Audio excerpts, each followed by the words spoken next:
थी। उन बातों में एक विशेष बात मेरे ध्यान में आई। और मैं आपसे बताना चाहता हूँ भैया कि जो पिछले सत्र में जो प्रश्नों को आपके द्वारा हुआ, वे प्रश्न हमें श्री राकेश गुप्ता भैया से मिले थे।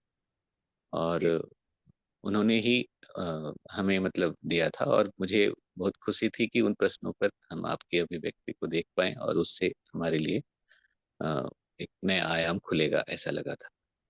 और शायद कुछ ऐसा ही हुआ।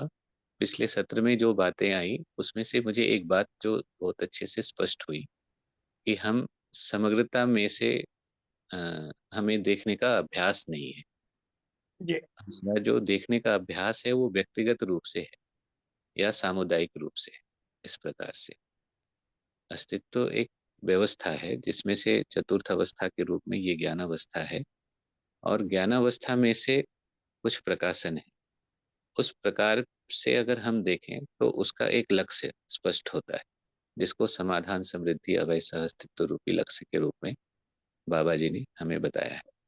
इस तरीके से अगर देखें तो मानव जाति में समाधान का कार्य इस तरीके से हुआ है कि अब क्यों और कैसे का उत्तर उपलब्ध है। मानव जाति अगर चाहे तो वह उत्तर उसको तुरंत प्राप्त हो सकता है। समृद्धि की बात को देखें तो समृद्धि के लिए जो संसाधन उपलब्ध होने चाहिए वे संसाधन उपलब्ध हो चुके हैं।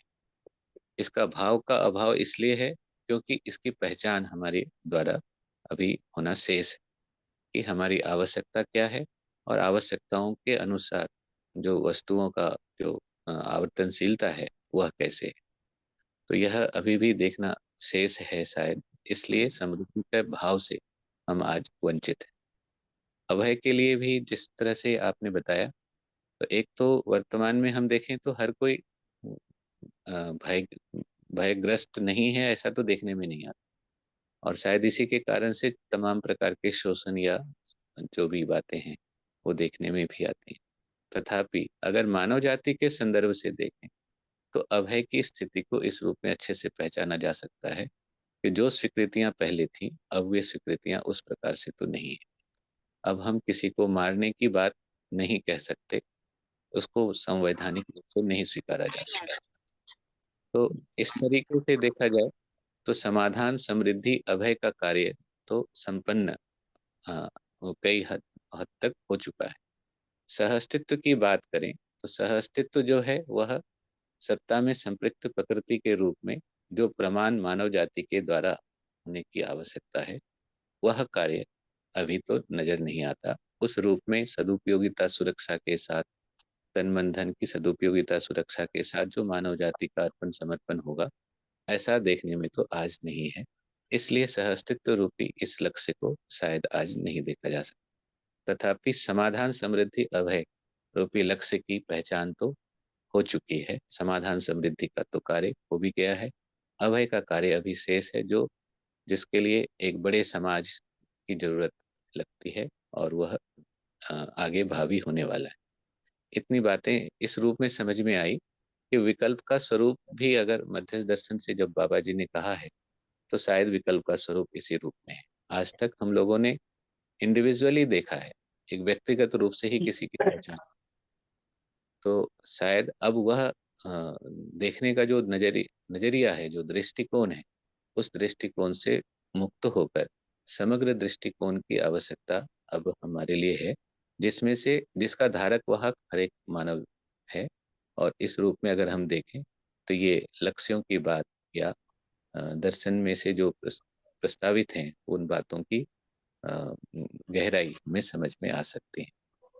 तो ऐसी कुछ बातें जो मेरे ध्यान में आई थी भैया, अ, आपके जी बीच सर। रख। आप कुछ प्रश्न जो पहले से आए हुए थे वे प्रश्न अभी भी उत्तरित नहीं हुए हैं, अगर उनको हम आपसे सुन लें।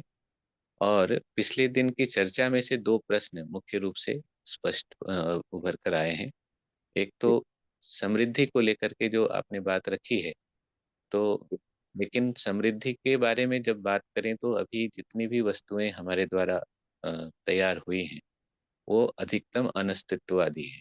जैसे मकान कार्य जो होता है तो उसके लिए हम बालू निकालते हैं, बालू लगाते हैं, सीमेंट का प्रयोग करते हैं। बालू से नदियाँ प्रभावित हो रही हैं, सीमेंट से जो है पहाड़ प्रभावित हो रहे हैं, ये सभी प्रभावित हो रहे हैं। इसकी आवर्तनशीलता तो यहाँ देखने में नहीं आती। ऐसे ही तमाम वस्तुएं हैं जिन वस्तुओं में अधिकतम हमारे द्वारा जो है प्रकृति का शोषण और दोहन ही हो रहा है, तो इसमें से भी आवर्तनशीलता तो नहीं रही। ऐसे में हम समृद्धि को कैसे पहचाने, ये एक प्रश्न था जो हमारे बीच में से अंजू दीदी हैं उनका था। जी भैया। जी भैया हम छोटी सी बात करें, हम सोचते हैं कि जैसे सिंधु घाटी सभ्यता में, है ना, खोदे गए तो खपरे मिले, मिट्टी के बर्तन होते हैं, उनके टुकड़े मिले। सिंधु घाटी सभ्यता तो 5,000 साल पुरानी है ही, वो दबे रहे, तो उसके भी अभी तक हमको अवशेष मिलते हैं। तो ये भी आवर्तनशील नहीं। हेलो। जी हेलो। भैया। ये भैया। अच्छा, वो मैं सोचा कि आवाज तो ठीक है भैया, कार्यक्रम को शुरू करें। जी तो भैया। सबसे पहले मैं पूज्य बाबा जी को प्रणाम करूंगा, उनके प्रति कृतज्ञता ज्ञापित करता हूँ, फिर आगे इस प्रश्न के उत्तर को लेंगे। भैया हम एक दृष्टिकोण बनाए हैं कि हर चीज खराब, और वो दृष्टिकोण वहां तक लेके जाएगा कि हमको बिना कपड़े के रहना चाहिए, क्योंकि कपड़ा बनाने के लिए सुई चाहिए, सुई चाहिए तो सुई चाहिए तो लोहा चाहिए, और लोहा चाहिए तो माइनिंग होगी, माइनिंग होगा और मेटलर्जी भी होगी, तो फाइनली ये पोल्यूशन कर, है ना? नदी चाहिए, देखिए नदी का रेत हम ले रहे हैं, वो भी पोल्यूशन हो जा रहा है। मेरा सोचना उल्टा है भैया, नदी का रेत होने से नदी खाली हो रही है, नदी हट जाती है, रेत निकालते हैं तो अच्छा होता है। सिंधु घाटी के मिट्टी के खपरे अभी तक आवर्तनशील नहीं हुए 5,000 सालों, जबकि सीमेंट उतना लंबा तो नहीं चलता, उससे पहले आवर्तनशील हो जाता है। तो मिट्टी के बर्तन भी आवर्तनशील नहीं हुए, तो फिर आदमी, ईंटा भी आवर्तनशील नहीं हुआ, तो किस में रहेगा? कच्चे मिट्टी के मकान में रहेगा, लोहे का उपयोग नहीं करेगा। हम इस प्रकार की जगह में आ गए, है ना, हम कोई भी धातु कर्म नहीं करेंगे, और अंततः शुद्ध प्राकृतिक जीवन जिएंगे जैसे बंदर जीता है। हम यहाँ जाके फंस गए। मुझे लगता है कि सोचना वहां से नहीं है, आदि मानव ने जहां से स्टार्ट किया वहां से आज हमको नहीं करना। आज हम जहां भी हैं उस जगह से हमको सोचना चाहिए क्या चीजों को ठीक किया जाए। मेरे को एक बड़ी बढ़िया सूचना दिखती है कि पहले हम लोग बिजली के लिए खंबे गाड़े, तार बिछाए, और अरबों टन लोहा जो है उसमें लगा हुआ है, अरबों टन सीमेंट से पोल बने हुए हैं बड़े बड़े, है ना, वायर लगे हुए हैं। अब एक नई टेक्नोलॉजी विकसित कर लिया, विकसित हो गया कहूंगा नहीं, उसको मैं कहूंगा कि होने वाला है, वायरलेस बिजली का ट्रांसमिशन। अब बिजली को ट्रांसमिशन करने के लिए तार नहीं चाहिए, ये आधा किलोमीटर तक अभी उसका रिसर्च हो चुका है। अब एक दूसरी घटना शुरू होगी, जितनी लोहा हमने किया है वो सारा लोहा जो है वापस हमको अब मिलेगा, जो जगह जगह लगा के रखे। तो जो चीजें हो गई है उसको आवर्तनशील विधि से उपयोग करना चाहिए।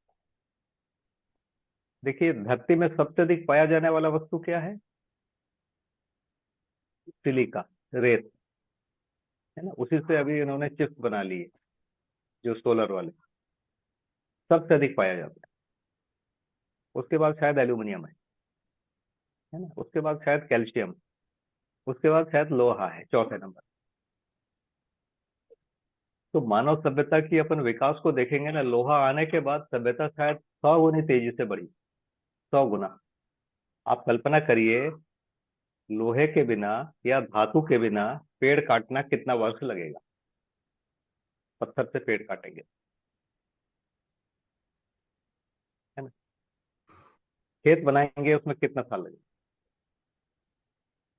और एक लोहे का टुकड़ा बना भी लिए तो वो लोहा कितने वर्ष चलेगा। तो भैया उस जगह से हम सोचने जाएंगे ना कि ईंटा भी आवर्तनशील नहीं है, मिट्टी के बर्तन भी आवर्तनशील नहीं है, लोहा भी आवर्तनशील नहीं है, तो फिर फाइनली आदमी नदी के किनारे ही जाएगा, पानी प्यास लगेगी, पी के आ जाएगा। वही स्टेज की बात हम कर रहे हैं। मुझे लगता है कि आप धरती के नक्शे को देखेंगे ना, अभी कुछ समय पहले बंगाल की खाड़ी में एक बड़ा द्वीप दिखता है। उस पर भारत और बांग्लादेश दोनों दावा कर रहे हैं कि हमारा, ये हमारा है। हमने कुछ रूल बना चुके हैं कि इतने दूरी तक हमारा है, इतने दूरी तक आपका है। समुद्र को भी हमने 200 किलोमीटर तक अपना मान लिया है। जो देश का सीमा है, पहले 12 मील तक माना जाता था, अब 200 किलोमीटर तक मान लिया है। तो कोई जगह ऐसी आ रही है जो बांग्लादेश से भी 200 के अंदर आ जा रहा है और भारत के अंदर भी आ जा रहा है, इस ढंग से मुड़ा हुआ है ना। तो उस देश द्वीप पर अभी हम दावा कर रहे हैं, ठीक है, दावा कर रहे हैं। पर नया द्वीप एक बन गया, ये तो एक बात हुई ना। तो हिमालय की जो मिट्टी है, गंगा बहा के ला रही है, ब्रह्मपुत्र बहा के ला रही है, वो आखिर यहाँ जम जा रहा है और एक नया देश पैदा हो रहा है। इसको हम 50-100 सालों में देख रहे हैं, एक द्वीप मिल गया। इसको और लंबे में देखिए, 5,000 10,000 साल।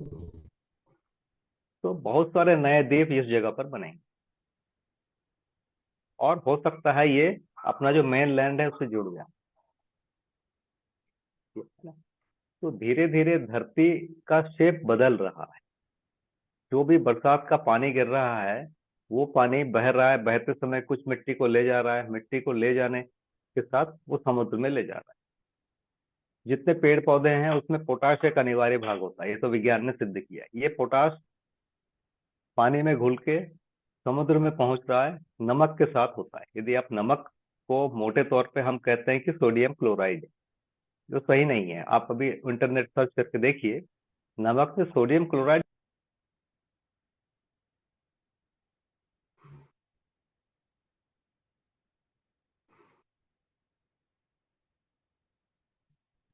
भैया डिस्कनेक्ट हो गए, मैं उन्हें कॉल करता हूँ।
भैया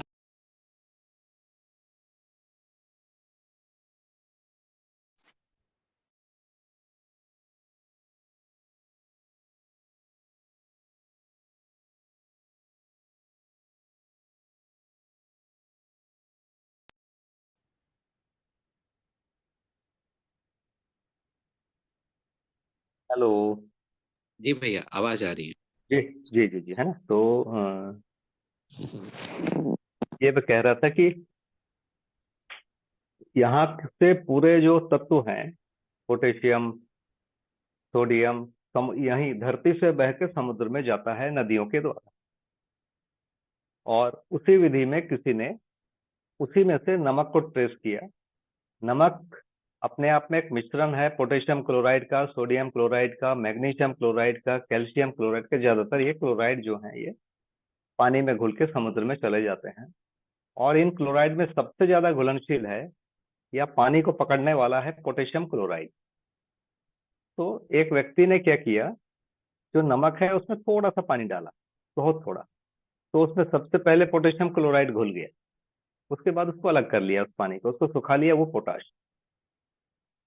तो अब ये पोटाश दे रहे हैं ये लोग, एग्रीकल्चर पर्पस के लिए इसको बेच भी रहे हैं, है ना। महालाप नाम का एक ब्रांड है, आप महालाप टाइप करेंगे तो मिल जाएगा, है ना। एग्रोसेल कंपनी है वो बना रही है।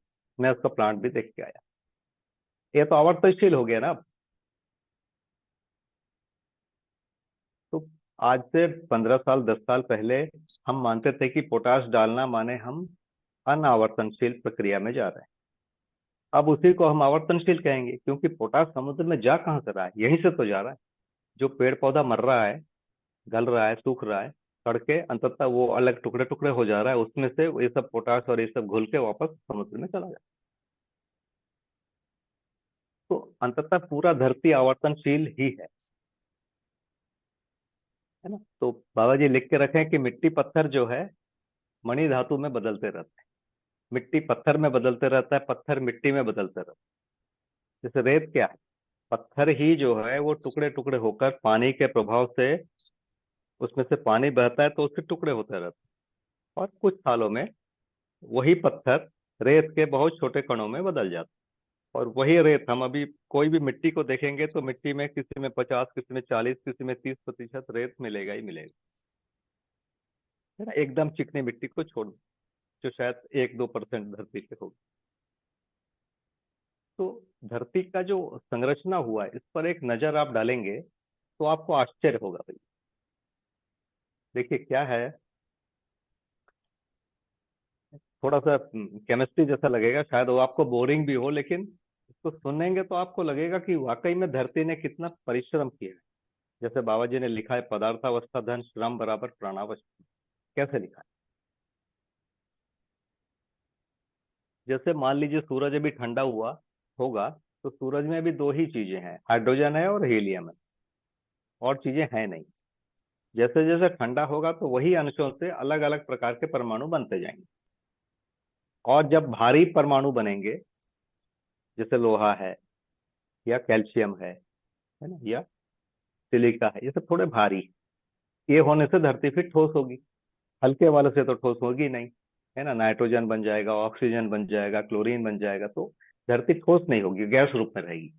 ठोस होने के लिए ठोस चीजों को बनना पड़ेगा जो इस टेम्परेचर में ठोस रहे, है ना। एक टेम्परेचर में हर चीज गैस है। सूर्य में जो टेम्परेचर है उस टेम्परेचर में तो हर चीज गैस भी नहीं है, गैस के भी और आगे जाके परमाणु ही टुकड़े टुकड़े होकर अलग अलग अंशों के रूप में बना रहेगा। लेकिन इसी ये जब ठंडा होगा तो ये सारी चीजें गैस के रूप में आएगी, और ठंडा होगा तो यही सारी चीजें कुछ इसमें ठोस बन जाएगी। ऑक्सीजन वगैरह भी ठोस बन सकती है, टेम्परेचर को और नीचे लाना पड़ेगा, है ना। जैसे ऑक्सीजन है, क्लोरीन है, ये सारी चीजें ठोस हो जाएगी बहुत ठंडे टेम्परेचर। अभी धरती का जो टेम्परेचर है जिसमें प्राणावस्था सरवाइव कर सकती है, मनुष्य का शरीर सरवाइव कर सकता है, उस क्लाइमेट में कुछ चीजें गैस रूप में है, कुछ चीजें ठोस रूप में। तो धरती को उस रूप में आना पड़ेगा, और उस रूप में आएंगे तो अलग अलग परमाणु बनेंगे। और वो परमाणु किस रेशियो में बनना है ये अस्तित्व में तय है। और उनका कॉन्फ़िगरेशन क्या होगा, माने कौन सा ऊपर रहेगा, कौन सा नीचे रहेगा, कौन सा और नीचे रहेगा, वो एक चीजें तय होती। तो एक मोटा मोटा ढंग से धरती बन गई। अब मान लीजिए धरती में प्राणावस्था बनेगा, तो हम उसके स्टेप को यदि देखते हैं तो प्राणावस्था मतलब कार्बनिक यौगिक, मतलब उसमें कार्बन अनिवार्य। तो कार्बन को यदि हम देखेंगे तो कार्बन की जो मित्रता है, एफिनिटी है, वो एक तो ऑक्सीजन से बहुत ज्यादा है, हाइड्रोजन से बहुत ज्यादा है। तो इन तीन चीजों का अपना अलग एक गणित। तो कार्बन, ऑक्सीजन और हाइड्रोजन, इन तीनों चीजों को में क्या चीज हम देखेंगे, तो ऑक्सीजन और हाइड्रोजन मिलकर दो चीजें बना रही है इस वातावरण में, धरती के। एक तो बना रही है जिसको बोलते हैं पानी, H2O। दूसरा बना रही है जिसको हम कहेंगे H2O2, हाइड्रोजन परऑक्साइड, दो बना रही।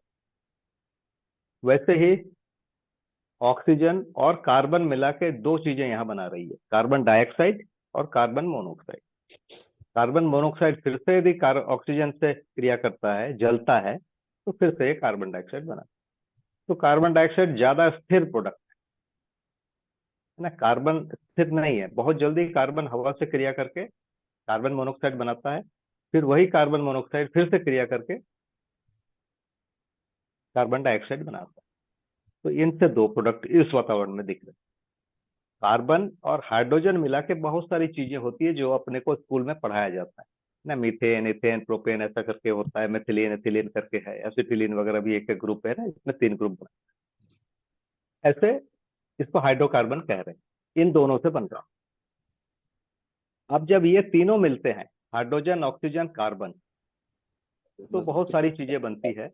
जैसे अपन जिसको स्टार्च कह रहे हैं या कार्बोहाइड्रेट कह रहे हैं, शुगर कह रहे हैं, ये एक प्रकार से कार्बन, हाइड्रोजन और ऑक्सीजन, ये तीन ही चीजें। इसमें कई वैरायटी है, फ्रुक्टोज है, ग्लूकोज है, सुक्रोज है ना, ऐसे करके अलग अलग हमने बहुत प्रकार के चीजें देखा है। तो तीनों चीज, इनका थोड़ा थोड़ा कॉम्बिनेशन बदल जा रहा है, बहुत सारी चीजें बनी। ये कार्बोहाइड्रेट बना। कार्बोहाइड्रेट बनने के बाद जब तक इसमें बहुत सारे तेल भी आएंगे, अल्कोहल भी कार्बोहाइड्रेट, इसमें वही तीनों चीजें है ना, एसिटिक एसिड जैसी चीजें हैं, तो उसका एक पूरा ग्रुप है एसिड। ये भी, इसमें भी ये तीन चीजें है ना, अल्कोहल में भी यही तीन चीजें हैं। वैसे ही एल्डिहाइड है, इसमें भी तीन चीजें। इनसे बहुत सारी चीजें बन रही है। तेल भी इसी चीज से बन रहा है जिसको अपन फैटी एसिड कहते हैं। तो इन तीन चीजों से बहुत सारी चीजें बन जा रही। लेकिन यदि हम कभी भी बात करना चाहेंगे ये कहाँ से बना है, प्राणावस्था बनने के लिए सबसे पहले डीएनए बनेगा। डीएनए के बिना प्राणावस्था नहीं बनेगी। डीएनए बनने के लिए प्रोटीन बनना पड़ेगा, नाइट्रोजन चाहिए। तो इन तीनों के साथ जैसे ही नाइट्रोजन जुड़ा, तो उसका नाम हुआ प्रोटीन या एमिनो एसिड। उसके बाद फिर इसमें फास्फोरस जुड़ा, तभी डीएनए बनेगा।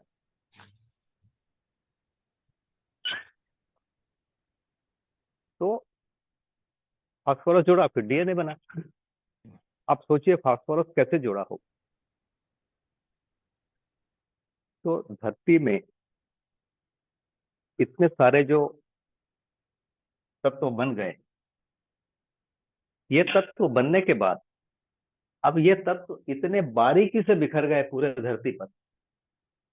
आप कोई भी धरती में कोई भी जगह पर, सतह पर एक छोटा सा सैंपल लीजिए, 1 mm का, और उसको देखिए, तो उसमें आपको ऑक्सीजन, हाइड्रोजन, फास्फोरस है ना, कार्बन, ये मिलेगा। तो अब इन तत्वों को प्रकृति ने कितने बारीकी से फैलाया कि हर जगह आप देखेंगे ये चार चीज मिलेगी, नहीं तो डीएनए, नहीं तो डीएनए नहीं बनेगा, प्राणावस्था नहीं बनेगी। तो प्राणावस्था बनने के पहले की जो एक कंडीशन है, इन चारों को बहुत बारीकी से धरती के चप्पे चप्पे में फैलाया गया, एक एक मिलीमीटर या उससे भी छोटे टुकड़े में ये मिलेंगे, तब डीएनए बन पाएगा। इतनी बारीक मिक्सिंग हुई। यदि अभी हमारे पास जो मिक्सर होता है, ग्राइंडर मिक्सर, इसमें यदि हम 50 साल कूट के उसको मिक्स करते रहे तो उतने पास पास आएंगे। ये आणविक लेवल पर ये सामने आस पास आ गए। उसके बाद डीएनए बना। तो धरती ने कितना बड़ा श्रम किया और इन चीजों को मिलाया और बनाया। इस छोटे लेवल की मिश्रण हुई, और इसमें से कुछ चीजों को बड़े बड़े लंप के रूप में जमा किया है, जैसे चूने का पत्थर है। उसमें ज्यादातर चीजें कैल्शियम, कार्बन और ऑक्सीजन, कैल्शियम कार्बोनेट के रूप में मुख्य रूप से चूने का पत्थर मिलता है। और इसी को संगमरमर भी कहते हैं। और इसी को, इसमें साथ में और एक चीज है डोलोमाइट जैसी चीज है जो मिलता है। तो ऐसे करके कुछ चीजें और बनी हुई है, लेकिन ये जमा हो गया एक चीज। वैसे ही लोहा, लोहा पत्थर जो है उसमें लोहा और ऑक्सीजन, ये दो चीज मिला हुआ है। इसमें भी दो अलग अलग प्रकार होते हैं ना। एक Fe2O3 होता है, मतलब है दो लोहा होता है और तीन कार्बन ऑक्सीजन होता है। और एक Fe3O4 होता है, एक का हेमेटाइट एक का मैग्नेटाइट, ऐसा करके इसका नाम है।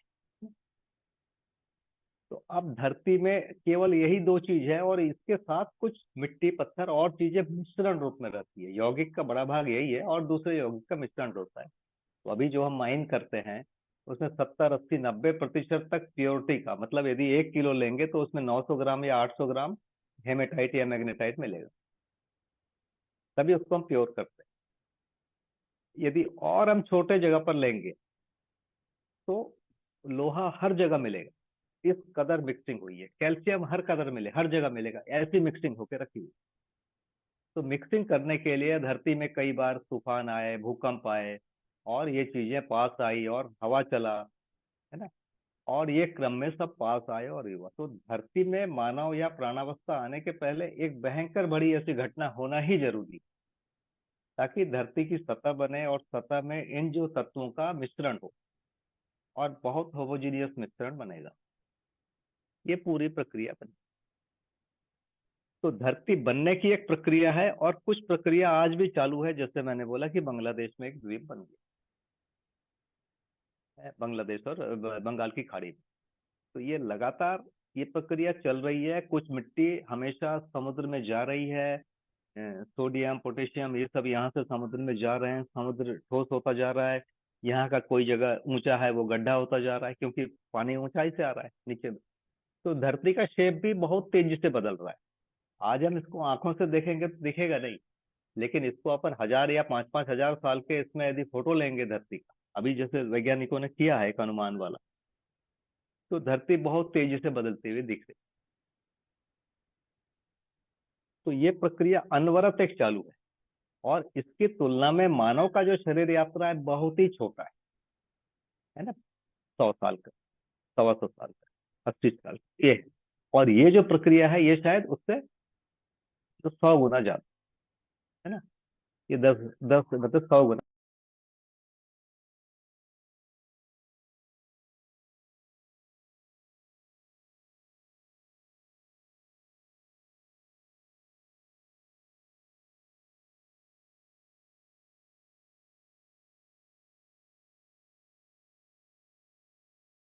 जी भैया, हरी हर जी आवाज आ भैया, रही भैया? बिल्कुल भैया। तो अभी एक जगह गया था समुद्र के किनारे, भुज में। वहां पर एक प्लांट लगाया उसको देखने के लिए। वहां क्या होता है देखा कि समुद्री हवाओं से जो लोहा है वो खराब हो जाता है। खराब हो का मतलब उसमें जंग लगता है, और जंग लगने के बाद वो चूरा चूरा हो जाता है। तो उनको 3 साल में पूरा प्लांट बदलना पड़ता है। एक टीम है जो केवल आज यहाँ का लोहा को चेंज की, कल बाजू वाले को की, फिर बाजू वाले को की, तो 3 साल में वापस पूरा प्लांट इनका नया हो जाता है। तो समुद्री हवा लोहे को वापस क्या कर रही है, जंग लगा रही। जंग लगा रही मतलब लोहे को वापस जिस ओर में, उसी ओर में बदल दे रही है, आयरन ऑक्साइड में। तो एक प्रक्रिया ये भी चल जा रही, हम आयरन ऑक्साइड से लोहा को अलग किए मेटलर्जी प्रक्रिया द्वारा, और धरती में एक प्रक्रिया और चल रही है, उसी लोहा को वापस आयरन ऑक्साइड बनाने।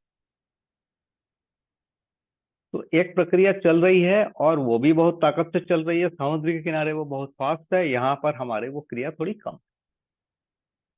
तो मानव इसको धीरे धीरे पहचानता जा रहा है, और अपने जीने की विधि को उसी में विकसित कर रहा है कि धरती की आवर्तनशीलता भी बने रहे।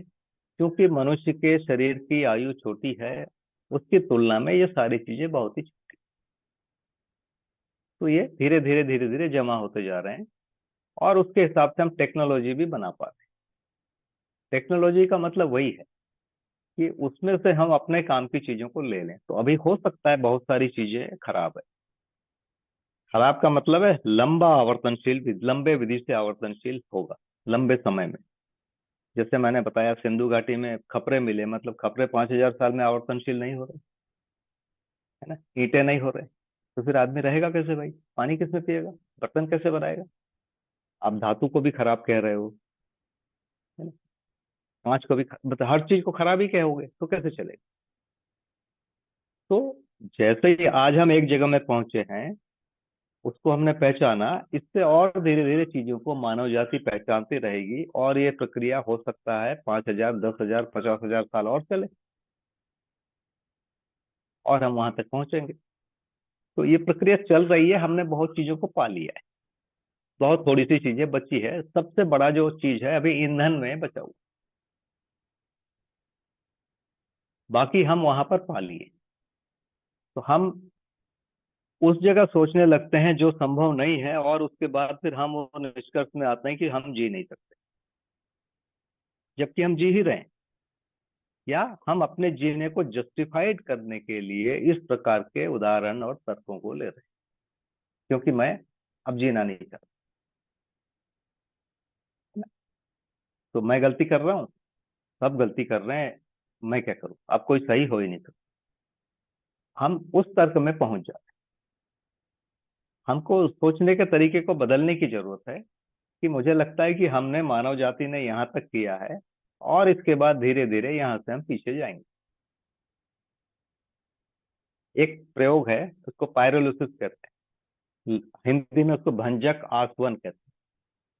लकड़ी को एक डब्बे में बंद कर दीजिए, जिसमें ऑक्सीजन की सप्लाई बंद हो, और गर्म कीजिए। गर्म करने के बाद उसको ठंडा कर दीजिए।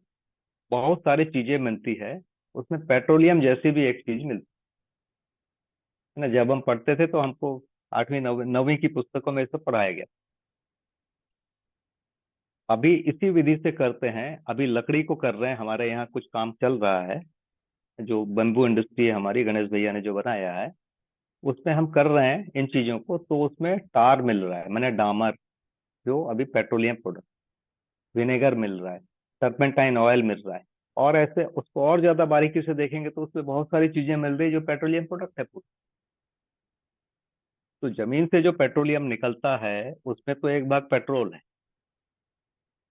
है ना, उसी से डीजल होता है थोड़े से टेम्परेचर पे। तो उसी को रिफाइनरी में डाल के अलग अलग टेम्परेचर में अलग करते हैं, तो उसी में से नेफ्थलीन मिलता है। अभी जो हम कपूर जला रहे हैं वो वही है, जो प्लास्टिक है वो भी वही चीज है, बहुत सारी चीजें उसी में से निकल रही है। तो इसी लकड़ी से वो मिल जाएगा, कोई भी लकड़ी से। तो ये प्रकृति में है ही है, वहां जाके उसने हजारों सालों में सड़ा है, या दबा है, या उसका रूप बदला है, तो ये चीजें हो रही है। तो ये सारी चीजों को बनाता है। अभी किसी ने मक्के से प्लास्टिक बना लिया है, मक्का जो खाने वाला है, उससे प्लास्टिक बना लिया, है ना। और ऐसे प्लास्टिक बनाया जो 1 साल में या 2 साल में पानी में घुल जाए, है ना, जिसको बायोडिग्रेडेबल कह रहे हैं। तो मानव जाति को जरूरत पड़ी तो उन चीजों को सोच रहा है, खोज रहा है, और खोज लिया। तो हम इन चीजों में बहुत ज्यादा पढ़ने की जरूरत नहीं है, मुझे लगता है।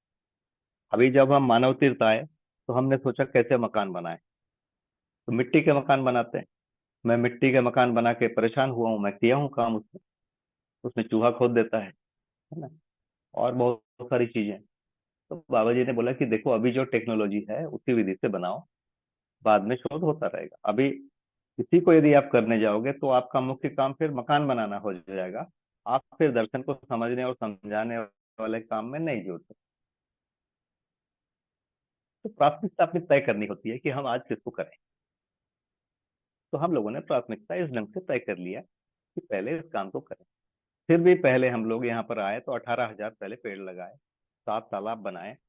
तो हम पानी का भी आवर्तनशील कर लिए, जितनी लकड़ी का आवर्तनशील करेंगे वो हो गया, चलो भैया दूसरे काम करते हैं।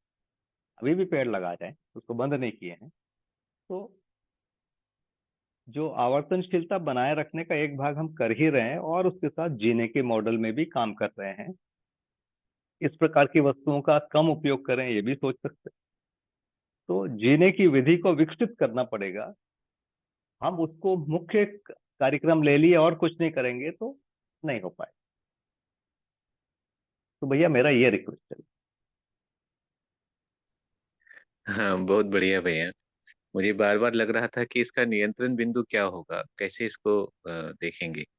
तो अंतिमतः ये बात भी स्पष्ट हो गई है कि नियंत्रण बिंदु हमारे जैसे जैसे समझ में आती हैं, तो यह बात भी तो स्पष्ट हो ही रही है कि कौन सी चीज घातक है और कौन सी चीज घातक नहीं है। और घातक है तो उसका विकल्प किस प्रकार से ढूंढा जाए, और उस पर भी जो है काम हो ही रहे हैं। तो ये स्पष्ट हो रहा है कि निश्चित काम हो रहे हैं और आवश्यकता के आधार पर हो रहे हैं। और वो उस पर बहुत ज्यादा हमें चिंतित होने की भी आवश्यकता नहीं लगती। हालांकि ये दो बात और भी। तो भैया दो और सूचना बताता हूँ, मतलब भयानक है। जी भैया। जैसे कलकत्ता और उस प्रकार उधर जो गोरखपुर जो जगह है, जो गंगा के किनारे की अच्छी जगह है, वहाँ नीचे, वहाँ बहुत जल्दी नीचे पानी मिल जाता है, 10 फीट में, 15 फीट में, 20 फीट में। हम जहाँ रहते हैं वहाँ 300 400 में मिलता है। लेकिन उस पानी में आर्सेनिक आ गया है। आर्सेनिक माने संख्या, जिसको बहुत जहरीला एक वस्तु मानते हैं। और वहाँ लोगों के ब्लड में अब आर्सेनिक परसेंटेज बढ़ा हुआ मिल रहा है ना, कलकत्ता के आसपास। अब वो करेंगे क्या? वो पानी में आर्सेनिक आ गया, आर्सेनिक जहर है। तो वैसे ही लेड, अभी पानी में लेड मिलने लग गया है कई जगह। दूसरा, एक और चीज ढूंढ लिया इसका उल्टा, इसका समाधान। वैज्ञानिकों ने ऐसे कुछ वनस्पतियों को पहचान लिया है जिसको ये लगाते हैं, और ये जमीन में से कोई लेड को अपने में ले लेता है ना, और वैसे आर्सेनिक को ले लेता है, और फिर जमीन के आर्सेनिक को ये कम करता है। कम करके तो पेड़ में आ गया। अब इस पेड़ को कहीं गड्ढा खोद के डंप करना पड़ेगा। तो ये धीरे धीरे मानव जाति वो सब सोचने लग गई है भैया। इतना बड़ा काम हो रहा है और इतने हजारों लोग काम कर रहे हैं कि हम आश्चर्य करेंगे कि मानव जाति कितना तेजी से समाधान की तरफ बढ़ रही है ना। तो अंततः जैसे बाबा जी ने एक लाइन बोला है, हमको धरती की सतह में जीने की कला को विकसित करना पड़ेगा।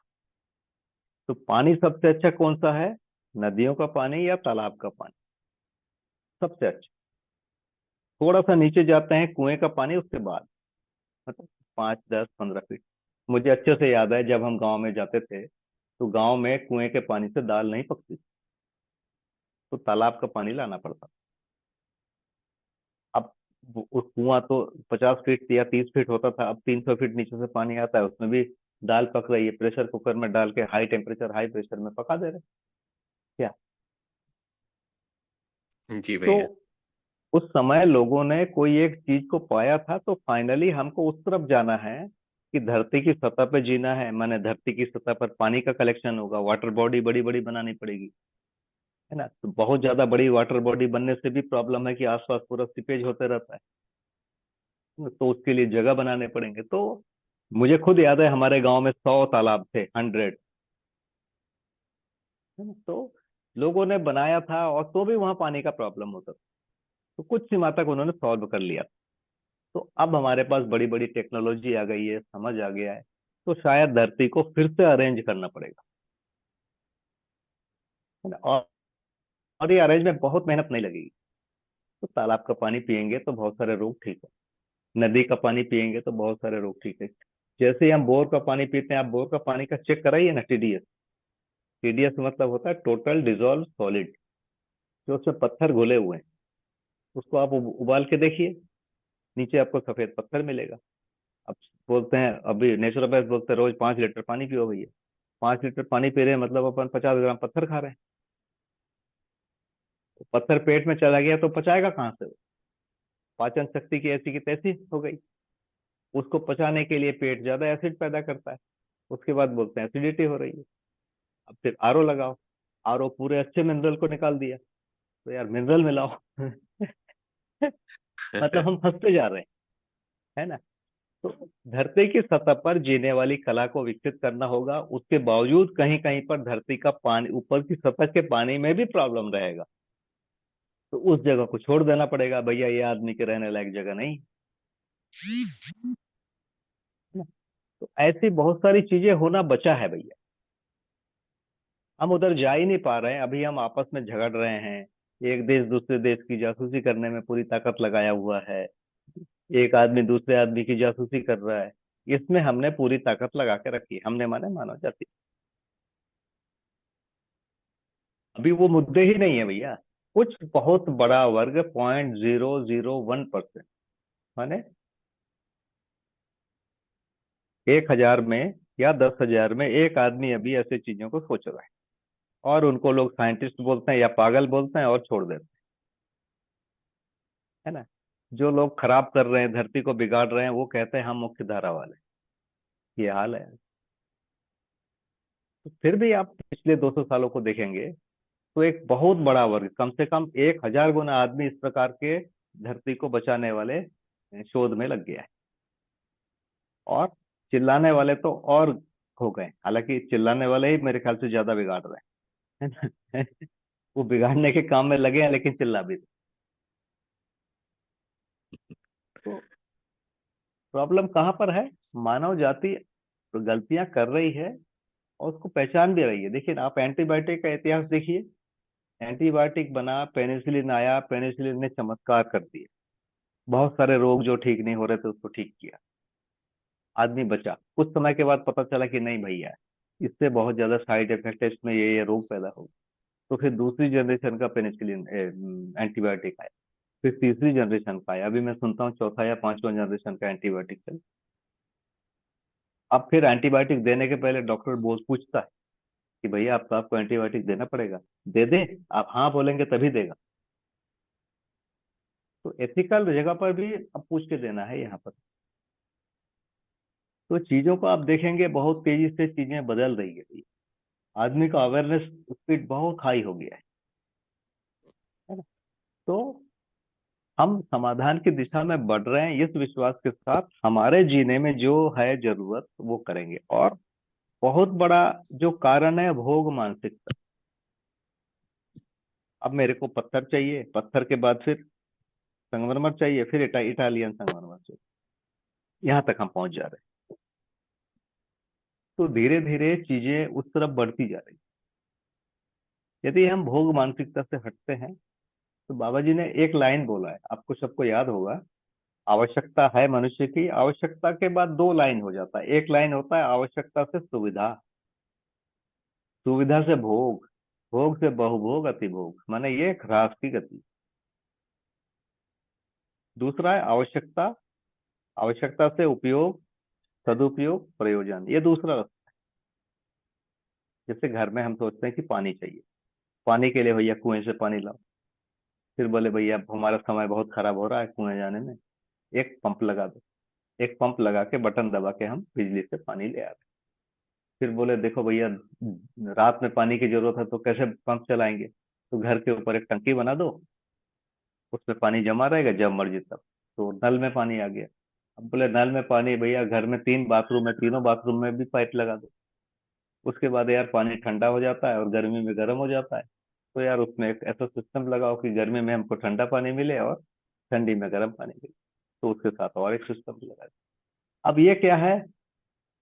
अब आवश्यकता को हम धीरे धीरे सुविधा और भोग में ले गए। जबकि आवश्यकता क्या है? धरती के जितना हम अनुकूल हो सके उस क्लाइमेट के, उस वैसा अपनी बॉडी को बनाना है, इसमें सबसे कम खर्च। धरती के वातावरण के हिसाब से अपनी बॉडी को बनाना सबसे कम खर्च। और खर्च करने का मतलब है श्रम करना ज्यादा। तो अंततः हम श्रम का विश्राम सोचने गए थे, लेकिन फाइनली हमने श्रम को बढ़ा दिया है। अंतिम एक और फॉर्मूला बताता हूँ, फॉर्मूला विधि से आप देखेंगे। एक होता है मैकेनाइजेशन, है ना, माने मशीनीकरण। उसमें दो भाग होता है, एक होता है इनपुट, एक होता है आउटपुट। मतलब किसी मशीन को हम कुछ काम देते हैं, कुछ करते हैं उस पर, दूसरा मशीन कुछ वापस करती है। तो मैकेनाइजेशन में जितना भी इनपुट दिया जाता है आउटपुट उससे कम होता है, उसको एफिशिएंसी कहते हैं, हिंदी में उसको दक्षता कहते हैं। तो दक्षता 60%, 50%, 40% ऐसा है। तो जब भी हम हीट एनर्जी को मैकेनिकल एनर्जी में बदलते हैं या किसी दूसरे एनर्जी में बदलते हैं हीट को, तो 50% के आसपास मिलता है। माने आधी तो ताकत हमारी चली गई, लॉस हो गया।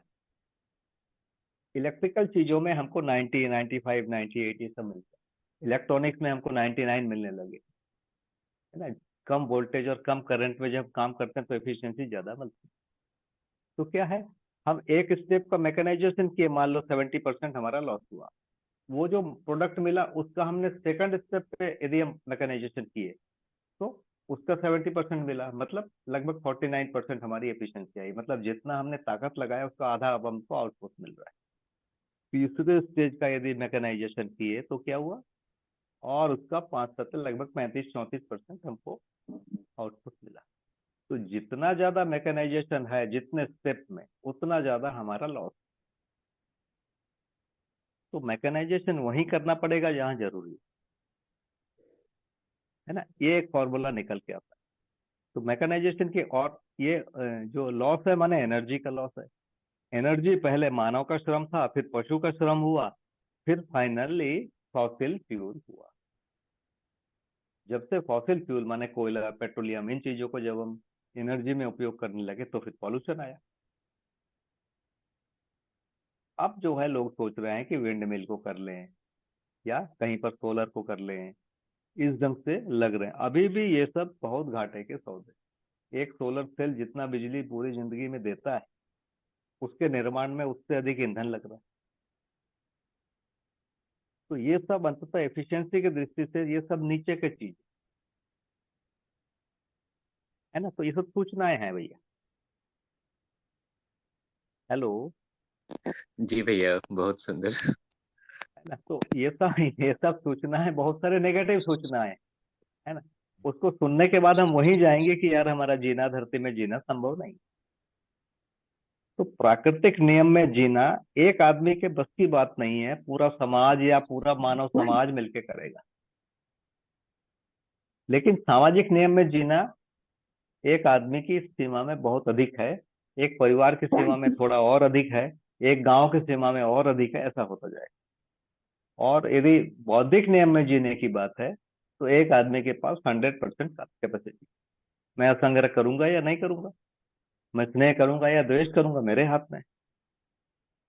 तो बौद्धिक नियम में एक व्यक्ति के पास अवसर होता है, सामाजिक नियम में समाज के पास अवसर होता है, और प्राकृतिक नियम में पूरी मानव जाति और पूरी प्रकृति के साथ मिलकर शोध इस पूरे प्रक्रिया में अध्ययन। तो अभी तक हम रैंडम बढ़े हैं, रैंडम बढ़ के यहाँ तक आए हैं। अब यहाँ पर लोग शोध शुरू कर चुके हैं और बहुत सारी चीजों को बंद कर रहे हैं, बैन कर रहे हैं। आप देखिए ना, लेड को, पहले लेड बना तो बैटरी बनी, सेल बना, और हर समय के लिए बिजली मिल गई। आप 200 साल पहले की बात सोचिए, अंधेरे में कितना सांप बिच्छू का कितना आतंक होता। तो टॉर्च बन गया, बैटरी बना तो टॉर्च बना, तो ऐसा लगता है कि जिंदगी में रोशनी आ गई, अंधेरापन दूर हो गया। लेकिन उसमें, लेड में, वो लेड की बैटरी होती है पूरी, उसका जो पूरा बाहरी कवर होता है वो लेड का होता है। अब वो लेड को फेंको तो धीरे धीरे पानी पॉल्यूट हो जा रहा है। अब इन्होंने एक नियम बनाया कि भैया इसको आप फेंक ही नहीं सकते सेल, उसको रिसाइकिल करना पड़ेगा।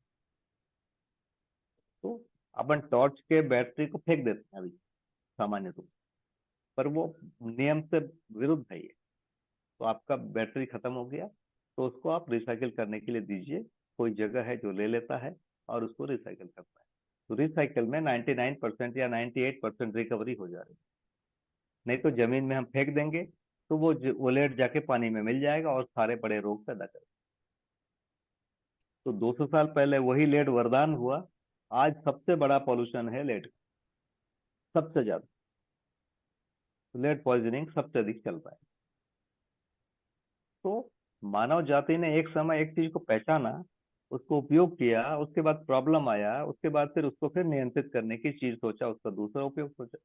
अब लेड बैटरी को बुरा मान रहे, लिथियम बैटरी को अच्छा मान रहे है ना। अभी किसी ने सोडियम से बैटरी बना दिया, नमक से। ये एकदम रिसेंट शोध है ये, क्योंकि लिथियम सब जगह नहीं है। तो वो प्रॉब्लम आ रही है, कोई देश अमीर हो जाएगा, कोई देश गरीब हो जाएगा, शोषण बढ़ जाएगा। अब किसी ने सोडियम से ढूंढ लिया है, सोडियम हर जगह है। तो हम उस दिशा में आगे बढ़ रहे हैं, और आगे बढ़ सकते हैं। अभी हम एक दूसरे को मारना, पीटना, जासूसी करना, ये सारी चीजों को यदि बंद करें तो पूरी गति पॉजिटिव तरफ चली जाएगी। पहले एक कबीला दूसरे कबीले को देख के मारता था, अब नहीं मारते हैं हम। है ना। हम एक कबीला दूसरे कबीले में दोस्ती हो उसके लिए सोचते हैं, उसके लिए कार्यक्रम करते हैं। पूरे दुनिया की सरकार कर रही है, दो समुदाय एक दूसरे के पास आए उसके लिए योजनाएं बनाई। तो जो मानव मानव के बीच में दूरी थी अभी बहुत कम हो गई, थ्योरेटिकल तो बहुत कम हो गई, व्यवहारिक रूप में उससे कम आया है। थ्योरेटिकल तो माने लिखिए, आप मैं बोल ही नहीं सकता कि मैं श्रेष्ठ हूँ आप नेक्स्ट, नहीं, हमको बोलना पड़ेगा मानव समाज, है ना। जैसे जेनेटिक्स, जो ह्यूमन जीनोम को जिन्होंने डिकोड किया, मिस्टर वाटसन थे, वो उसके उस फेडरेशन के वो हेड थे। उन्होंने किसी समय कह दिया कि नेग्रो लोगों में कम बुद्धि होती है। उनके उसके निष्कर्ष है ये जेनेटिक, लेकिन चूंकि मानव को समान बोलना है उसके उन्होंने विपरीत बोला तो उनको पद छोड़ना पड़ा। बहुत फेमस प्रयोग है, आप देखिए, जी भाई। उसको इंटरनेट में ढूंढने से मिलेगा। तो साइंस के चीजों को भी आप कह रहे हैं कि नहीं, यदि साइंस से ये निष्कर्ष निकला है तो ये ठीक नहीं है। निष्कर्ष क्या निकलना चाहिए? मानव समाज। ये आ गया है प्रेशर, अभी दिख नहीं रहा है ना। कुछ लोगों पर ये प्रेशर हो गया है और अगले 50 सालों में सब पर ये प्रेशर है। हम अपने पौराणिक देवी देवताओं की बात करते हैं, उन्होंने इसको मार डाला, इसको काट डाला, ये कर दिया। अब हम नहीं बोल सकते मैं किसी को मार डालूंगा, काट डालूंगा, या हमारे प्रधानमंत्री या मुख्यमंत्री किसी को मार डालेंगे, काट डालेंगे, ये नहीं बोल सकते, है ना। बोल ही नहीं सकते, यहाँ तक आ गया। ठीक है, दबी जबान में लोग बोल रहे हैं, अलग भाषा में बोल रहे हैं, शायद 25 साल के बाद ये भाषा चेंज हो जाएगी। तो हम बहुत तेजी से समाधान की तरफ बढ़ रहे हैं। आप देखिए ना, नियम लॉ कैसे बन रहे हैं, और लॉ देर सवेर एनफोर्स हो ही जा रहा है। पहले बाल विवाह होते थे जब हम छोटे थे, अब एक भी नहीं हो रहे, है ना? अब 18 साल को भी मान लिया गया है कि ठीक नहीं है, अब 21 के लिए बातचीत चल रही है।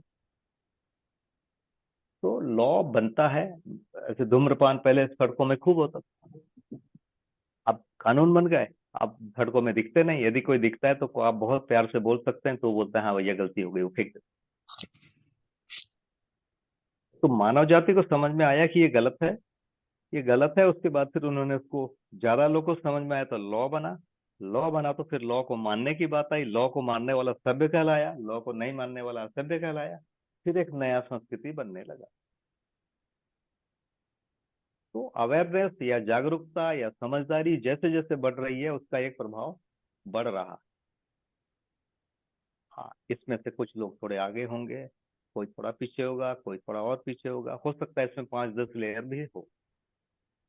तो क्यों ना हम आगे वाले के लिए प्रयास करें। तो भैया ये इसका मुझे सही एक रास्ता मिलता है। जी भैया, बहुत ही विस्तार से हमें देखने का अवसर मिला भैया आज।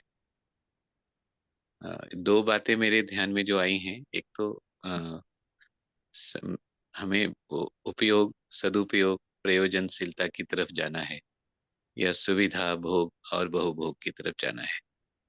और दूसरी एक बात जो और भी ध्यान में आई, जैसा कि आपने कहा कि जब मकान बनाने थे तो क्या हमें अभी उसमें पड़ना है, या समाधान के विस्तार में, समाधान कैसे हर जगह पहुंचे उसके लिए पढ़ना है। तो ये दो बातें जो बहुत महत्वपूर्ण रूप से हमारे लिए एक तरह से जो भी आज कदम डल रहे हैं उसमें नियंत्रण को लेकर और उसमें आगे निश्चित विकास की तरफ गति को लेकर ये सार्थक साबित होंगी, ऐसा हमको देखने में आया भैया। चर्चा बहुत लंबी हुई है और बहुत गहरी हुई है भैया। अगर आपकी अनुमति हो तो एक बार सभी से पूछें कि क्या इसमें से कुछ प्रश्न बन रहे हैं। जी भैया, बिल्कुल स्वागत है भैया। जी भैया। हाँ, श्री राकेश गुप्ता भैया जी का हैंड रेज है। नमस्ते भैया, आप बताएं भैया। नमस- नमस्ते भैया। भैया नमस्ते भैया। एक एक चीज मेरे ध्यान में आता है, मतलब आपके जो मैसेज से एक प्रकार से मानव जाति की गति के प्रति एक आशावादिता का मैसेज जाता है कि हम एक सही दिशा के अंदर जा ही रहे हैं। लेकिन साथ में दर्शन को हम पढ़ते हैं, बाबा जी के उनको पढ़ते हैं, तो कई बार ऐसा भी एक सेंस ऑफ अर्जेंसी भी आता है कि धरती बीमार हो गई है, अपने पराये की दूरियां बढ़ गई हैं, और है ना, इस तरह के। तो वो ऐसा लगता है कि हम एक गलत दिशा में चले गए हैं और हमको उसमें सुधार की आवश्यकता है। तो अ, अब इन दोनों चीजों को कैसे रिकंसाइल करें? मतलब अ, ये बात तो स्पष्ट ही है दर्शन से कि जागृति क्रम की दिशा जो है वो हम्म, जागृति की ओर ही है, लेकिन साथ में ये भी मैसेज आ रहा है कि धरती बीमार हो गई है, कुछ अर्जेंट करने की जरूरत है। तो इस पर आप क्या कहेंगे? जी भैया, दो तीन प्रकार से देखूंगा। देखिए, एक तो कुछ व्यक्तिगत बात, जैसे मैं कोल माइनिंग में काम करता था, कोल माइंस में काम करता था, और जी। मुझे पता चला कि ये तो यार बहुत ही खराब बात। धरती को असंतुलन के लिए सबसे ज्यादा जिम्मेदार आदमी में मैं हूँ, और मैं अपने आप को विद्वान बताना चाहता हूँ, है ना। तो मैं उसको छोड़ने के लिए मन बनाया, संयोग से छोड़ दिया। तो एक तो ऐसा व्यक्तिगत कुछ चीज है कि इसको छोड़ दो। उसके बाद मैंने पेड़ लगाए, पौधे लगाए। मेरे पास खुद अपनी जमीन नहीं है तो भी मैंने पेड़ लगाए। तालाब बना लिए। तो लोग चाहते हैं ऐसे लोग के साथ मिलके एक आदमी तैयार हो जाता है तो बनता है। एक व्यक्तिगत मैंने बताया कि हर आदमी को व्यक्तिगत तो प्रयास करना पड़ेगा। यदि उसको लगता है गलती करेगा तो वही सुधार करेगा ना। मैं गलती करूं और आप सुधार करें, ये तो नहीं होगा। तो ये एक चीज है। दूसरा, मुझे लगता है कि ब्रिटेन ने लगभग 20 साल पहले कोल माइनिंग को बंद कर दिया। ठीक है। दूसरा, जर्मनी में कोई एक बड़ा परमाणु बिजली घर में कुछ रिएक्टर में कुछ प्रॉब्लम आया। उसके बाद उसने निर्णय ही ले लिया, जर्मनी देश के स्तर पर, कि हम आप परमाणु रिएक्टर बनाएंगे ही नहीं, तो नया बनाना बंद हो गया। तो देश के स्तर पर भी बड़े बड़े निर्णय हो रहे हैं, व्यक्तिगत स्तर पर भी छोटे छोटे ऐसे बहुत निर्णय हो रहे हैं, है ना भैया। तो और उसकी संभावना भी कम होती जा रही है। तो अभी सबसे बड़ा प्रॉब्लम है एनर्जी सेक्टर। एनर्जी सेक्टर ही सबसे अधिक पॉल्यूशन पैदा कर रहा है। तो ये एक चीज है। और उसके बदले में दूसरे विकल्प ढूंढे जा रहे हैं। अभी हर जगह सरकार ने बायो चारकोल को डालने को बोल दिया है। कोई भी इंडस्ट्री यदि कोयला यूज कर रही है तो उसको बोला गया है कि 5% या 25%, कुछ उन्होंने कोटा बना दिया है, इतना आपको बायो चारकोल यूज करना पड़ेगा। कुछ लोग कर भी रहे हैं, शायद कुछ लोग कागज में ही लिख रहे होंगे, तो उनको दिखाना पड़ता है कि कागज में कहाँ से लिया और कितना कंज्यूम किया। तो इस ढंग से लॉ के रूप में चीजें आती जा रही। अभी जैसे गणेश भैया ने एक बेम्बू क्रैश बैरियर बनाया। अभी क्रैश बैरियर लोहे के बने हुए हैं, तो उसका सरकार बहुत उसको मान्यता दे रही। सारी बड़ी बड़ी कंपनियां जो भारत के नंबर 1 2 3 है या 4 है, ये पांच टॉप 5 7 कंपनियां एकदम टॉप टॉप मोस्ट, मतलब वो उनके लोग आके गणेश भैया के प्लांट को देख के गए। तो बहुत तेजी से दुनिया लग रही, लोग बोल रहे हैं कि भैया फ्यूचर तो इसी का है। तो लोहा नहीं चलेगा। दुनिया में सबसे बड़ा पॉल्यूशन करने वाला चीज लोहा, ये पा गए। आप हर चीज का निकालते हैं ना, कितना कार्बन कंज्यूम करता है वो। हर चीज का वैसा डेटा आसान में दे देना पड़ता है। तो ग्रीन एनर्जी की बात हो रही, तो सरकार भी मैंडेटरी करती जा रही। नियम बन रहे हैं, कानून बन रहे हैं, कुछ लोग मान रहे हैं, कुछ लोग शायद आज नहीं मान रहे हैं। 10 साल के बाद और टाइट होगा। तो मुझे लगता है कि बहुत ज्यादा अनुकूलता है। व्यक्तिगत रूप पे हम थोड़े से ज्यादा और हो सकते हैं। और इसके लिए अंततः क्या आएगा, जो 4 विषय है हमारा, उसको हमने सुख मान लिया है। आहार, निद्रा, भय और मैथुन। इसको हम बढ़ाना चाह रहे हैं, जबकि इसको नियंत्रित करना है। तो जीवन शरीर को यदि नियंत्रित करेगा तो वही जागृति है। जीवन शरीर को नियंत्रित करेगा का मतलब है इन 4 विषयों को नियंत्रित करेगा। इन 4 विषयों को जैसे ही नियंत्रित करना शुरू करता है, हमारी जो आवश्यकताएं हैं बहुत कम हो जाएगी। आवश्यकता ज्यादातर इन 4 विषय और 5 संवेदनाओं को भोगने के लिए। इसलिए हमारा कंजम्पशन बढ़ रहा है। और उन चीजों का कंजम्पशन बढ़ रहा है जो संकट पैदा करते हैं। जैसे बताया ना एसी, अब एसी एक अनिवार्यता हो गई। क्यों? जब मनुष्य श्रम नहीं कर रहा है, ठंडी गर्मी बरसात को जो झेलना शरीर के लिए एक अभ्यास कराया जाता है, उसके बाद उसको एसी की जरूरत नहीं होती है, क्योंकि बॉडी ही इतना एडजस्टमेंट आ जाता है। अब जैसे जैसे हम श्रम से और व्यायाम से दूरी बनाएंगे, तो वैसे वैसे हमको शरीर के लिए एसी जैसी चीजों को चाहिए, है ना। जैसे जैसे हम मतलब शहरों के बीच में रहते हैं, चारों तरफ सीमेंट का जंगल है, आप देखिए रात का टेम्परेचर, गर्मी के दिनों का टेम्परेचर बहुत ज्यादा बढ़ गया है उसी के अंदर। हम शहरों से निकलते हैं गाड़ी चलाते चलाते, तो जैसे ही शहर में आते हैं ऐसा लगता है भट्टी में आ गए, जैसे ही वहां से बाहर निकलते हैं ऐसा लगता है अरे बाप रे खुला है। तो उतना टेम्परेचर बाहर नहीं है जो शहर के अंदर एयर टाइट एयर लॉक होने के कारण।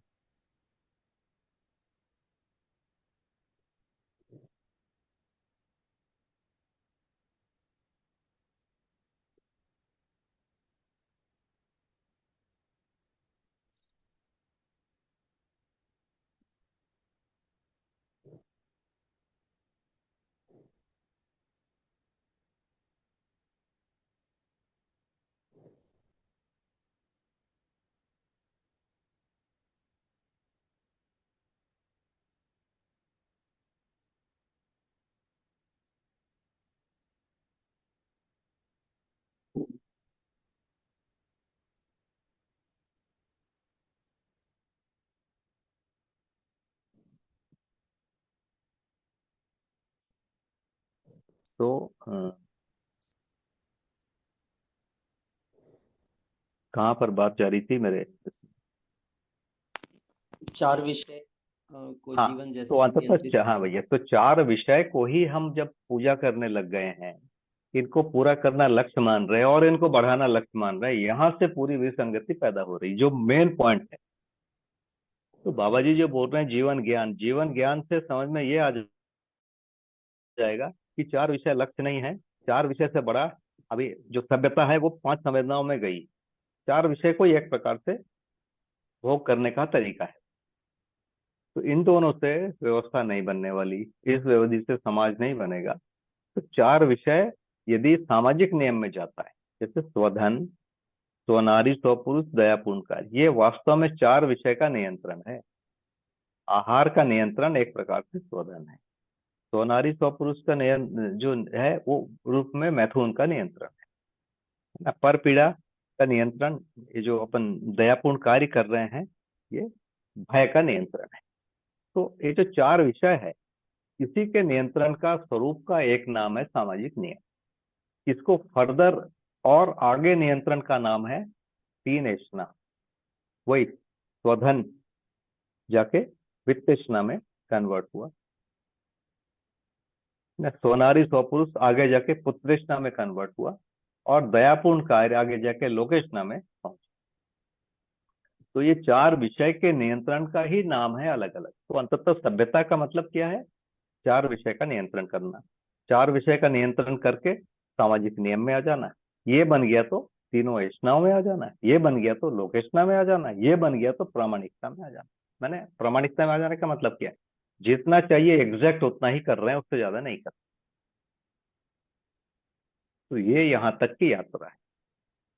4 विषय के नियंत्रण के क्रम में पहले सामाजिक नियम का पालन करना, दूसरे स्तर पर 3 एषणाओं में पहुंच जाना, तीसरे स्तर पर हम देखेंगे लोकेशना में पहुंच जाना, जिसको देव मानव कह रहे हैं, चौथे स्तर पर हम उसको दिव्य मानव कह रहे हैं, जिसको प्रामाणिकता कहते हैं। तो भैया इतनी बात कहने का मन था। धन्यवाद भैया।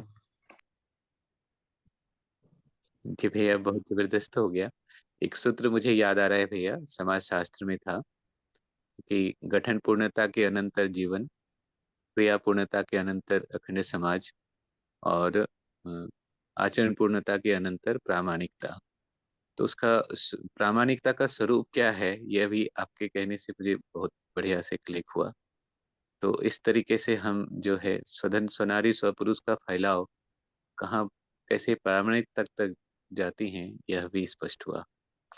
बहुत बहुत आभार भैया, बहुत सुंदर। 6:04 हुए हैं भैया। एक प्रश्न भैया ये प्रश्न तो फिर बच ही गए हैं, समय भी एक बार हो गया है। जी भैया। तो भैया क्या और आधा घंटा हम लोग रुक सकते हैं अभी, या 10? आधा घंटा थोड़ा ज्यादा है भैया, 5-10 मिनट तो बैठ सकते हैं। जी भैया। क्या हमारे यहाँ 6:15 से कार्यक्रम होते हैं व्यायाम के, है ना। हम ठंडी में थोड़ा बढ़ाते जाते हैं, तो 6:15 अभी लास्ट टाइम, तो बस बच्चे सब आने लगेंगे, तो कम से कम मैं सोया हूँ ये लोगों को दिखना नहीं चाहिए, लोगों को दिखना चाहिए कि मैं भी घूमता हूँ तो वो एक बना के रखे हैं भैया। तो भैया अभी की चर्चा में से ही जो एक प्रश्न है, जी इसी को सॉल्व अगर आप कर दें तो, हालांकि बहुत बातें तो आ चुकी हैं मुझे लगता है। वो प्रश्न है कि अभय के बारे में जो बताया है कि बहुत बड़ा काम हो चुका है, तथापि हमारे देखने में आता है कि हर व्यक्ति एक सीमा के भीतर, सीमा के बाद भयभीत है ही। अब अभय की स्थिति तक जो हमारी अपेक्षा है, वहां तक पहुंचने का पाथेय क्या होगा? तो अब तक जो आपने बताया है कि समाधान या ये 4 विषयों से मुक्त होने की प्रक्रिया, और संवेदनाओं से आगे बढ़कर रचनाओं की तरफ विकसित होने की प्रक्रिया, ये पाठ्य का स्वरूप अभी तक में मुझे समझ में आ रहा है, और इसको थोड़ा विस्तार अगर आप दें। मुझे याद आता है कि जब मैं शुरू शुरू बाबा जी के पास गया, तो एक दिन मैंने पूछा, बहुत शुरू में 1-1.5 साल के अंदर की बात होगी, तो मैंने पूछा ये भय और प्रलोभन में रिश्ता क्या है? तो उन्होंने बोला एक सिक्के के दो पहलू। फिर उन्होंने एक बढ़िया बात बोली, प्रलोभन की असफलता की आशंका बराबर भय है।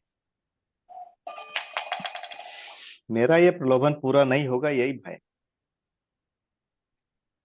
इसको और थोड़ा जोड़ेंगे तो ये 4 विषय का जो है भोग है, उसमें मुझे व्यवधान आएगा, सबसे बड़ा भय ये। हम 4 विषय में इस कदर आ सकते हैं कि उसी के लिए सिस्टम बनाए जा रहे हैं, और उसको हम सोचते हैं ज्ञान या समझदारी या बड़प्पन। समाज उधर सोचता है। तो अंतिम यदि अपन दर्शन का कहीं यदि प्रवेश है यहाँ, तो वहां पर यही है कि जीवन और शरीर हो गया, तो जीवन शरीर की आवश्यकता को समझता है और उससे उस जगह पर नियंत्रित करने की कोशिश करता है जीवन को। तो 4 विषयों को नियंत्रण करना ही फाइनली कोई जगह होती है। और 4 विषयों में भी फिर जैसे आहार पर आते हैं, तो कौन सा आहार शरीर के लिए अच्छा है, कौन सा अच्छा नहीं है, यहाँ से फिर शुरू हो जाता है। कितने घंटे सोना चाहिए, कितने घंटे नहीं सोना चाहिए। तो ये पूरी प्रक्रिया फिर जीवन स्वयं को नियंत्रण करने में लगाते हैं। तो ये जो कोई भी आदमी इस दर्शन को सुनता है, उसके बाद पहला काम उसका क्या होता है? अपने जो 4 विषय में जो आसक्ति है, उस पर काबू पाने की वो कोशिश करता है। 5 संवेदना में आसक्ति, उसको कोशिश करता है, उसके लिए सोचता है, उसके लिए अभ्यास करता है, और ये अभ्यास से होता है।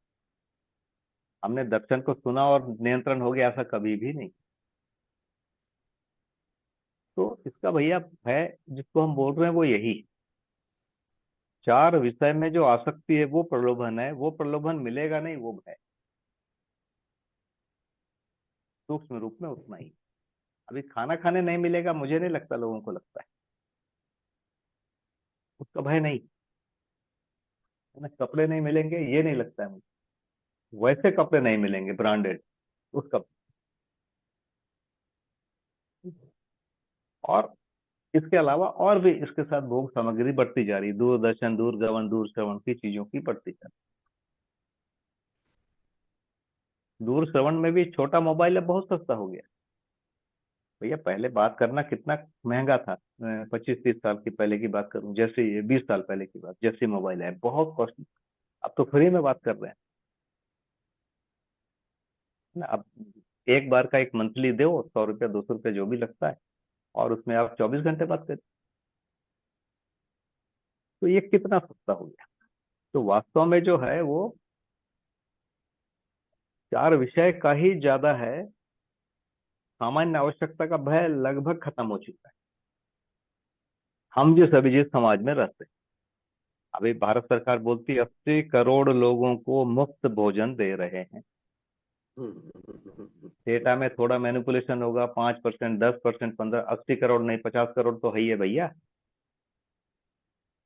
तो देख रहे हैं ना, चावल देता है सरकार, उतना चावल देती है, लोग खा नहीं पाते। तो भाई, तो फ्री हो गया भैया, कुछ भी नहीं करना है, बैठे रहो, खाना खाओ। तो ये भय कंप्लीट खत्म है भाई। अब जो भय है वो हमारा प्रलोभन की असफलता की आशंका वाला ही भय, मैंने कोई प्रलोभन मान के रखा हुआ है ना। जो इंद्रिय सन्निकर्ष में जो 5 संवेदनाओं में जो सुख है, या 4 विषय में जो सुख है, उसका मेरा अपना एक डिजाइन है।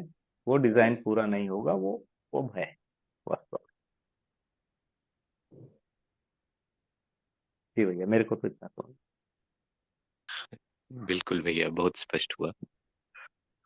इसका पाथेय के रूप में अगर हम कहें तो अब शिक्षा ही एकमात्र विधि बचती है जहाँ से हम इस दिशा में, जीवन ज्ञान की दिशा में गतित हो सकते हैं, जिस पर पूर्व के सत्रों में आपने हमें ध्यान आकर्षित किया। अभी शिक्षा थोड़ा कठिन है।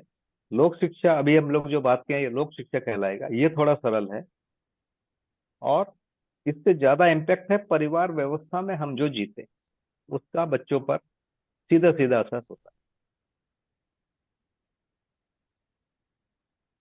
तो ये अभी पहले हमारे परिवार में जितना आएगा, उतना ज्यादा वो लोक शिक्षा में आएगा, उतना लोक शिक्षा में आएगा, उतना ही ज्यादा हम फिर शिक्षा के लिए प्रवृत्त होंगे। जी, बहुत सुंदर भैया। बहुत बहुत आभार भैया, काफी सुंदर चर्चा हुई है आज तो। हमें लगता है कि पुनः पुनः एक बार और सुन करके उसको और एक्सट्रैक्ट निकाला जाए। भैया, हाँ। ये सारी बातें मुझे लगता है सबकी सुनी हुई है, लेकिन जब भी सुनते हैं अच्छा अच्छा लगता है ना। ऐसा लगता है नया नया सुन रहे हैं, नए ढंग से तो हर बार बोला ही जाता है ना। मैं ही अगली बार बोलूंगा तो नए प्रकार से बोलूंगा, तो वो हमको अच्छा लगता है, सभी को अच्छा लगता है, क्योंकि सही बात है। और इसमें से ज्यादातर चीजें मेरे हिसाब से सुनी हुई है, 2-4 नया सूचना मैं दे दिया होऊंगा, बाकी उसका सार तो सबको पता ही था। एकदम समय रुक गया है भैया, आपके बोलने से ठहर गया है।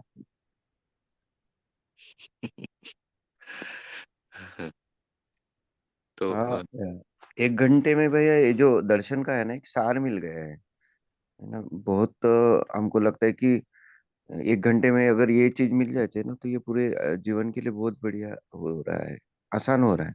दिख रहा है कि कितना आसान है। जिस तरह से हम भयभीत हो रहे हैं, उतना भयभीत होने की आवश्यकता नहीं है। ये आज के सेशन में तो एक बढ़िया हो। जी सर को नमस्कार। इसका रिकॉर्डिंग इसी में डाल देंगे भैया, एक बार फिर पुनः सुनने क्या हो सकता है। जी भैया, इसका यूट्यूब लिंक बनाकर हम तुरंत भेज देंगे। हाँ जी जी जी, ठीक ठीक ठीक। जी ठीक। भैया, एक चैट बॉक्स में एक प्रश्न आ गया है, 1-2 मिनट में हो सकता है।